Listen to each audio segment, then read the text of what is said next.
இஸ்லாம் தந்த பெண்ணுரிமைகளை பற்றி இன்னும் ஆழமாக தெரிந்து கொள்வோம். பெண் சிசு கொலையை தடுத்து பெண் பிள்ளை பிறந்தால் நற்செய்தி என்று அறிவித்தது இஸ்லாம். கடவுள்களின் பெயரால் நரபலி கொடுப்பதை தடுத்தது இஸ்லாம். 3 அல்லது 2 அல்லது ஒரு பெண் பிள்ளையை பெற்றெடுத்து ஒழுக்க நெறியுடன் வளர்த்து ஆளாக்கினால் நாளை என்னோடு சொர்க்கத்தில் இருப்பீர்கள் என்று நபிகளார் சொன்னார்கள். பெண்கள் கல்வி கற்கும் உரிமையை கட்டாயமாக்கியது. மணப்பெண்ணின் சம்மதம் இல்லாமல் திருமணம் செல்லாது என்று அறிவித்து புரட்சி செய்தது இஸ்லாம்.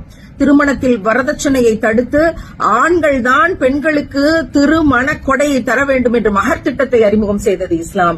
பெண்களுக்கு சொத்துரிமையை உறுதி செய்தது இஸ்லாம். விவாகரத்து உரிமையை ஆண்கள் போலவே பெண்களுக்கும் தந்தது இஸ்லாம். விதவைகளுக்கு மறுமணத்தை உறுதி செய்தது இஸ்லாம்.